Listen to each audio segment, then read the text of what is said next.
पर मैं हूं आपके साथ प्रियव्रत दीक्षित। इस बुलेटिन का आगाज एक बड़ी खबर के साथ कर लेते हैं। समाजवादी पार्टी ने बागियों पर एक्शन लिया, जहां 3 सपा के बागी विधायकों को सपा ने निष्कासित किया गया, जिसमें आपको बता दें कि गोसाईगंज से विधायक अभय सिंह को निष्कासित किया गया है। गौरीगंज से विधायक राकेश प्रताप सिंह निष्कासित किए गए हैं। ऊंचाहार से विधायक मनोज कुमार पांडे निष्कासित किए गए हैं। जन विरोधी लोगों के लिए पार्टी में कोई स्थान नहीं है। समाजवादी पार्टी का साफ तौर पर कहना है, पार्टी के मूल विचार की विरोधी गतिविधियां अक्षम्य है, ये लिखा गया है पोस्ट करते हुए। तो 3 विधायकों को निष्कासित किया गया है समाजवादी पार्टी से। जन विरोधी लोगों के लिए पार्टी में स्थान नहीं है, ये साफ तौर पर कहा गया है। पार्टी के मूल विचार की विरोधी गतिविधियां अक्षम्य है, साफ तौर पर कहा गया है सपा की तरफ से। 3 बाकी विधायकों, जिसमें आपको बता दें कि मनोज पांडे ऊंचाहार से विधायक, गोसाईगंज से विधायक अभय सिंह और साथ ही साथ आपको बता दें कि गौरीगंज से विधायक राकेश प्रताप सिंह पर यह कार्रवाई की गई है। तो देखिए, साफ तौर पर इसमें कहा गया है कि महिला, युवा कारोबारी और नौकरपेशी और पीडीए विरोधी विचारधारा के साथ देने के कारण समाजवादी पार्टी जनहित में नामांकित विधायकों को पार्टी से निष्कासित करती है।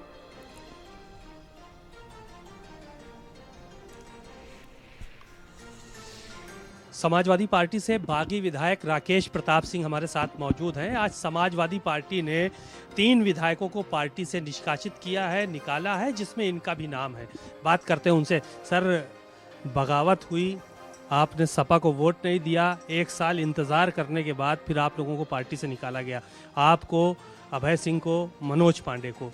आखिर क्या वजह रही कि इतना विलंब से समाजवादी पार्टी ने कार्रवाई की? और उसमें तो ये भी लिखा है कि अभी तक हम लोग हृदय परिवर्तन का इंतज़ार कर रहे थे। देखिए, हमेशा से सही बात बोलता रहा हूँ, अमेठी से राजनीति करता हूँ, प्रधानमंत्री का क्षेत्र रहा है।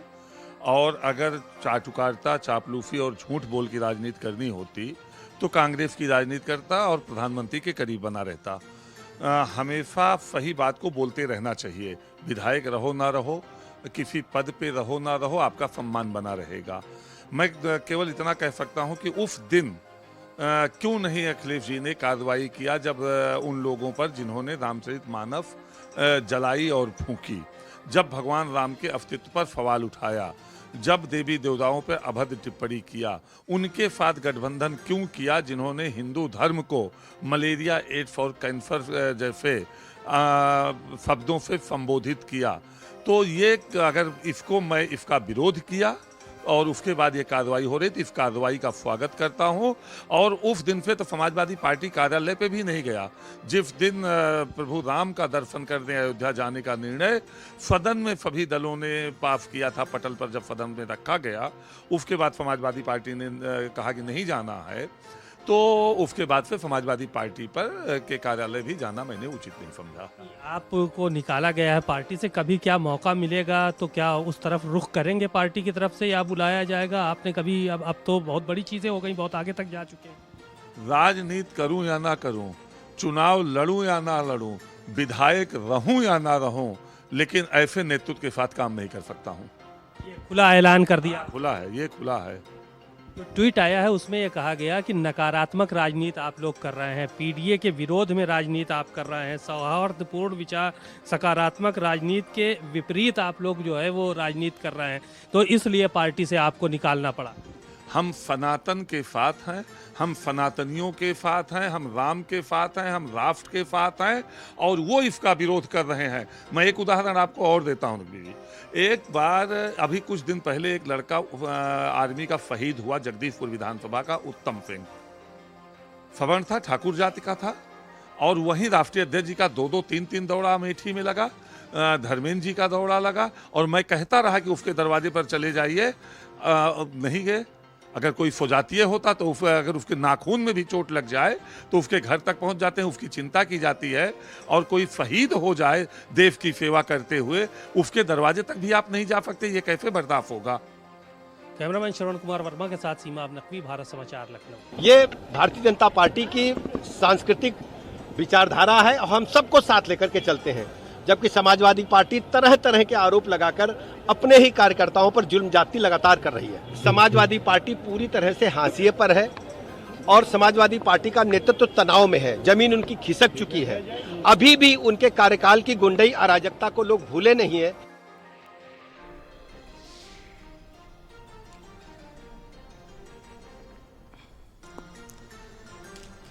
तो फिलहाल समाजवादी पार्टी की तरफ से बड़ी कार्रवाई की गई है 3 विधायकों पर, जिनके ऊपर कई आरोप हैं। उनके ऊपर आरोप है कि महिला युवा कारोबारी नौकरी पेशी लोगों का विरोध किया और पार्टी विरोधी गतिविधियों में शामिल रहे। और चर्चा भी कर लेते हैं इसी पर। हमारे साथ कर्नल शरण सिंह हमारे साथ मौजूद हैं समाजवादी पार्टी से, संजय सिंह हमारे साथ बीजेपी से मौजूद हैं और साथ ही साथ हमारे संवाददाता सिमाब नकवी हमारे साथ जुड़े हुए हैं। सिमाब, आपके पास आना चाहूंगा और आप कैसे देखते हैं, क्योंकि आप लंबे समय से समाजवादी पार्टी को कवर कर रहे हैं। जिस तरीके से देखा जाए तो ये क्या, जिस तरीके से कार्रवाई की गई है 27 की तैयारी और उससे पहले एक बड़ा कदम समाजवादी पार्टी का, सफाई चल रही है।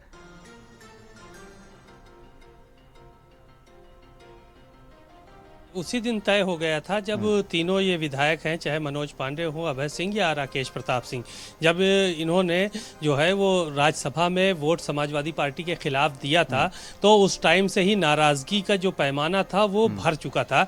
और आरोप इन विधायकों की तरफ से इस बात का लगाया गया कि स्वामी प्रसाद मौर्य जब समाजवादी पार्टी में थे तो उन्होंने लगातार रामचरितमानस का विरोध किया, उन्होंने सनातन का विरोध किया और शायद यही वजह है कि इन लोगों ने पार्टी को वोट नहीं किया और समझाने बुझाने के बाद भी अखिलेश यादव उनको कुछ नहीं कह पाए। इस तरह का आरोप लगाने के बाद इन लोगों ने समाजवादी पार्टी को वोट न देकर भारतीय जनता पार्टी के पक्ष में वोट दिया। हालांकि इसके पीछे की कहानी और भी बहुत सी बताई जाती हैं। जो राजनीतिक लोग हैं, जो राजनीतिक एनालिस्ट हैं, वो अलग अलग कहानियां बताते हैं कि कहीं से कोई दबाव रहा है, कहीं से कोई बात रही है, क्योंकि तमाम चीजें जो है वो देखने को मिली वोट देने के बाद, सिक्योरिटी को लेकर और उसके अलावा तो बहुत सारे आरोप प्रत्यारोप लगे। लेकिन ये 1 साल के वक्फा जो बीता उसके बाद फिर क्यों समाजवादी पार्टी ने पार्टी से निष्कासित किया, ये एक बड़ा सवाल है। दरअसल लंबे समय तक इंतजार किया जा रहा था, जैसे जैसे चुनाव नजदीक आ रहे हैं वैसे वैसे समाजवादी पार्टी एक्टिव हो रही है और इन सीटों से जो विधायक थे, चाहे मनोज पांडे रहे हों, चाहे अभय सिंह रहे हों या फिर राकेश प्रताप सिंह रहे हों, इन जगह पर नए कैंडिडेट्स भी समाजवादी पार्टी को खड़े करने हैं। वहां पर एक जमीन तैयार करनी है। शायद यही वजह है कि चुनाव से ठीक पहले जो है वो इस तरह का फैसला लिया गया है कि अगर कोई भी व्यक्ति वहां से चुनाव लड़ेगा तो उसको अपनी जमीन तैयार करने में वक्त, क्योंकि ये पुराने नेता हैं, पुराने कार्यकर्ता हैं और इन लोगों की जमीन बहुत मजबूत है वहां पर अपने अपने इलाके में। तो जाहिर है कि ऐसे में नया जब कोई तैयार किया जाएगा तो उसको समय चाहिए होगा। शायद यही वजह है कि उन्होंने आज निष्कासित किया है और नए सिरे से जो है वो लोग। और सीमा, मेरा सवाल आपसे ये भी है कि क्या ये बीजेपी के चेहरे होंगे 27 के विधानसभा चुनाव में इसी सीट से जिससे समाजवादी पार्टी के विधायक हैं? देखिए, जाहिर है कि मनोज पांडे हो, अभय सिंह हो या फिर राकेश प्रताप सिंह हैं। मनोज पांडे को जो है वो शुरुआत से जब पार्टी से जो है वो यहाँ पर उन्होंने वोट नहीं किया तो ये माना जा रहा था कि अमित शाह से करीबी है इनकी, अमित शाह के करीब है और अमित शाह ने से मुलाकात भी हुई थी वोट देने से पहले। इस बात की बेहद चर्चा रही। राकेश प्रताप सिंह और अभय सिंह के बारे में सबको पता है कि मुख्यमंत्री ने जो है वो उससे मुलाकात हुई, मुख्यमंत्री ने वोट देने की अपील किया और वोट दिया गया। तो इस तरह के एक विधायक नहीं थे, इस विधायक के 7 विधायक थे समाजवादी पार्टी के जिन्होंने वोट दिया, लेकिन निकाला 3 लोगों को गया। क्योंकि 3 जो विधायक हैं ये काफी मुखर नजर आ रहे थे समाजवादी पार्टी के खिलाफ उस वक्त से जब वोट नहीं दिया। मनोज पांडे ने 1 साल पहले जो है वो अमित शाह के साथ मंच शेयर किया था रायबरेली में। वहां पर 1 साल पहले ही उन्होंने एक तरह से अनौपचारिक रूप से पार्टी ज्वाइन कर ली थी, भारतीय जनता पार्टी। निकाला तो आज गया है। अभय सिंह हालांकि जो है वो बचते हुए नजर आते हैं अपने बैकग्राउंड की वजह से कि उनका बैकग्राउंड क्या है क्या नहीं है, क्योंकि कभी सत्ता परिवर्तन होता है या सत्ता में रह के भी न वो सत्ता पे बोलते हैं और न सत्ता के खिलाफ विपक्ष में बोलते हैं अखिलेश यादव थे। वो बचते हुए नजर आते हैं क्योंकि वो अपने बैकग्राउंड को लेकर काफी चिंतित रहते हैं। इसलिए राकेश प्रताप सिंह पहले से मुखर है, उनकी मुलाकातें भाजपा के नेताओं से होती रहती थी। तो इसलिए आज एक साल में हम और आपने बहुत कुछ देख लिया कि आखिर बीजेपी और समाजवादी पार्टी में चल क्या रहा है। और इन जो 7 विधायक थे जिन्होंने राज्यसभा में बीजेपी को वोट किया था, क्रॉस वोटिंग की थी, आखिर वो किस तरीके से अपनी गतिविधियों को कुछ ने कंट्रोल किया, कुछ मुखर हो गए उसके बाद से। मैं लौटूंगा आपके पास सीमा। हमारे साथ कर्नल शरद शरण सिंह है, हमारे साथ समाजवादी पार्टी के प्रवक्ता हैं। कर्नल साहब, अभी हम सुन रहे थे डिप्टी सीएम ब्रजेश पाठक को, कह रहे थे कि समाजवादी पार्टी तनाव में है, वो अपनी जमीन बचाने की कोशिश कर रही है। कोई तनाव बनाव है क्या? कहाँ से प्रियव्रत जी बात शुरू कर रहे हैं आप? मैं जो आरोप लग रहे हैं आपके ऊपर जी, एक ऐसे मंत्री का नाम ले रहे हैं हाँ। जो एक चपरासी का ट्रांसफर तक नहीं पूरे प्रदेश में करा सकता है हाँ। और स्ट्रेचरों के और दवाई के इंतजाम में और जनरेटर के फेलियर में जहां डायलिसिस वाले नौजवान बेड पे मर जाते हों, ऐसे नकारा मंत्री का आप लेकर के चर्चा इतनी अच्छी शुरू कर रहे हैं। ये इसका जवाब सुनने के लिए भी आप तैयार रहिएगा। संजय सिंह हमारे साथ मौजूद हैं बीजेपी से। वो चिंता मत करिए, जनता जवाब देगी। नेताओं के और कार्यकर्ताओं प्रवक्ताओं के कहने से कुछ फर्क नहीं पड़ता। ये जनता देख रही है कि जो स्वास्थ्य मंत्री जी हैं उनके विभाग का स्वास्थ्य है मुख्यमंत्री जी के पास गिरवी रखा हुआ है और जब तक वो दिल्ली से आशीर्वाद लेते रहेंगे उनके विभाग में कुछ काम होगा नहीं। ये जनता जानती है। चलिए ठीक है, अब इस पे आ जाते हैं कि क्या कोई दबाव है क्या, या 27 से पहले एक बड़ी रणनीति है? विषय पे आ जाते हैं। अब हम विषय पे आ जाते हैं। सीमा जी बहुत आपके गंभीर और सीनियर आपके एम्प्लॉय हैं और जो इन्होंने बात कही है उसमें बहुत कुछ साफ कह दिया है। लेकिन मैं आपको एक बात जोड़ना चाहूंगा। समाजवादी पार्टी की जो भावना है वो सामाजिक न्याय की, गरीब गुरबे की लड़ाई की है और गांव गंवई के लोग आपने देखा होगा मर्म, भावना, मूल्य और संस्कार पे बहुत जोर देते हैं। हमारी पार्टी में बहुत बार ऐसा भी हुआ है कि नेताओं ने आकर के नेताजी से, अखिलेश जी से निवेदन किया है कि विभिन्न प्रकार के दबाव हैं, समस्याएं, तो हमेशा बड़ा दिल दिखा के बोला है कि जिसमें आपका हित ठीक लगे आप करिए। यहाँ सवाल ये उठता है कि शाम को एक गेट टुगेदर में यही नेता बैठे हुए थे और सवेरे एक बलिया के मंत्री जी आते हैं, उनकी गाड़ी में बैठ के सब चले जाते हैं। तो हमारे पार्टी के गांव के जो झोपड़ी में रहते हैं कार्यकर्ता, उन्होंने भी ये कहा कि अगर गाड़ी चाहिए थी, अगर कोई फ्लैट चाहिए था, हमको बता देते, हम 1-1 रुपया चंदा करके नहीं, आप तो गाड़ी छीन लेते हैं ना। महानदल आपके साथ था, आपने वो जब अलग हुए तो आपने उनसे गाड़ी छीन ली। तो आप गाड़ी देने की बात करते हैं लेकिन आप छीन भी तो लेते हैं। महानदल की बात फिर कर लेंगे, अभी इस पे कह लेने नहीं, आप गाड़ी देने की बात करते हैं तो आप गाड़ी जब देते हैं तो उसके बाद अगर चुनाव हार जाते हैं तो छीन भी तो लेते हैं। तो क्यों आप पे कोई भरोसा करे? अरे छीना होता तो FIR होती भाई, जिसकी गाड़ी उसके पास वापस जाएगी वक्त तो जरूरत के हिसाब से। वो तो चुनावी चीजें होती हैं। नहीं तो आप भी जानते, मैं भी जानता हूँ, संजय जी भी जानते हैं। नहीं, अगर किसी को भारतीय जनता पार्टी के राज्यसभा कैंडिडेट को वोट देना था तो जिस जनता ने वोट दिया एक बार उससे भी जाके पूछ लेना था कि अब हम भारतीय जनता पार्टी को वोट देना चाहते हैं। और सीमा जी तो लगातार लखनऊ में सब जगह जाते आते रहते हैं। उनको पता है कि कौन विधायक कहाँ आ जा रहा है, किसके यहाँ उठना बैठना है, किसके यहाँ खाना पीना है। और ये समाजवादी पार्टी को पता नहीं था? नहीं, हमें सब पता है। मेरी बात ध्यान से सुनिए, 30 सेकंड और दीजिए जी। आपने ये देखा होगा कि समाजवादी पार्टी बड़े दिल की पार्टी, कोई भी कार्यकर्ता किसी तरह से डगमगाता है, नेता डगमगाता है, उसे 10 बार मौका देते हैं, उसकी समस्याओं को समझते हैं, बहुत मर्म से काम करते हैं। इनको भी मौका मिला। इतना सब कुछ होने के बाद भी क्योंकि लगातार जनता कहती रही चलो गलती हो गई, मौका दो, लेकिन चाल चलन जो इनका चरित्र और चेहरा है, इतनी मुखरता के साथ जो निकल के आया है, इसके बाद समाजवादियों के दिल में और दल में इनके लिए अब कोई जगह नहीं बची थी। इनको जाना ही था। और बाकी अभी 2027 संजय जी हमारे साथ मौजूद है। संजय जी, क्या बीजेपी की राजनीति यही बची हुई है, टूट फूट की राजनीति, दूसरे दलों को तोड़ो और उसके बाद खुद की राजनीति चमकाओ? जी, सबसे पहले तो सवाल उठता है कि जैसे चाल चरित्र चेहरे का हमारे जो समाजवादी प्रवक्ता मित्र कर्नल साहब बोल रहे हैं, तो आपका चाल चरित्र तो जनता जानती है और इसीलिए आपको जनता ने बेदखल किया था और बहुत बेदर्दी के साथ आपको बेदखल किया गया था चुनाव में, जिसके में आप मुंह दिखाने लायक नहीं रह गए थे। पर रही बात, आप विचारधारा की बात कर रहे हैं तो मैं एक सवाल पूछना चाहता हूँ, इस समय समाजवादी की विचारधारा क्या है? आप लोहियावादी तो है नहीं, राम मनोहर लोहिया के उससे तो आप मतलब कोसों दूर है, तिनका भी नहीं है आप, तो आपका चाल चरित्र है क्या? दूसरी बात, अगर आप भगवान राम का और सनातन का विरोध करेंगे तो आपकी और दुर्गति होने वाली है। आप जब राम और सनातन का विरोध करते हैं तो भारत राष्ट्र का विरोध करते हैं।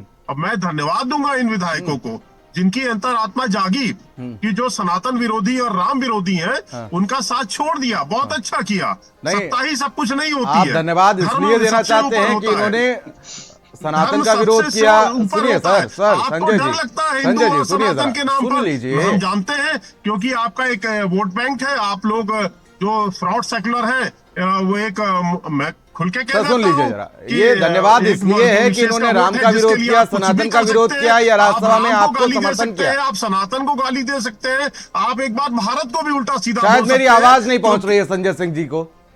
जी जी जी बोलिए प्रियांशु जी। जी जी मेरा सवाल ये था कि आपका ये धन्यवाद जो है वो इसलिए है कि इन्होंने सनातन का विरोध किया, या इसलिए है कि इन्होंने राज्यसभा में आपको समर्थन दिया?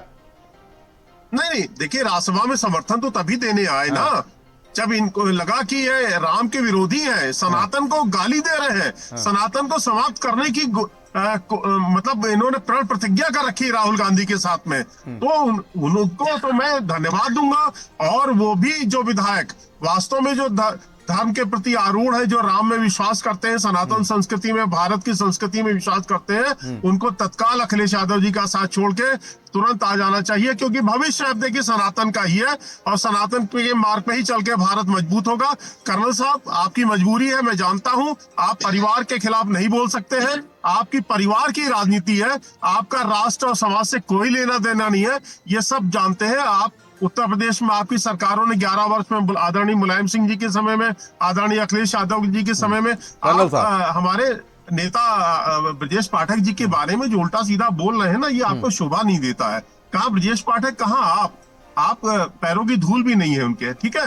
तो जरा आसमान पे थूकने से पहले कर्नल साहब 10 सेकंड में अपनी बात पूरी करिए, समय का अभाव है। कर्नल साहब हाँ जी मुझे जाना है, मुझे क्षमा करिएगा, मुझे बैठक में जाना है। कर्नल साहब आप सबका जी बहुत बहुत धन्यवाद आपका। जी ऐसा है, जितना संजय जी ने राजनीति को देख लिया, जितने सालों में शायद अभी मैंने भी नहीं देखा होगा, लेकिन ये बात अच्छी तरह से समझते होंगे, राजनीति में कोई बड़ा छोटा नहीं होता और जनता तय करती है किसको कब बड़ा करना है और किसको छोटा करना। बिल्कुल, और ये जो विधायकों को आपने निष्कासित किया है कर्नल साहब, ये भी जनता के ही चुने हुए विधायक थे। समाजवादी पार्टी ने इनको नॉमिनेट नहीं किया था, एमएलसी नहीं थे। सीमा अब हमारे संवाददाता हमारे साथ लगातार बने हुए। सीमा, अब आज के इस घटनाक्रम को कैसे देखते हैं? Final comment.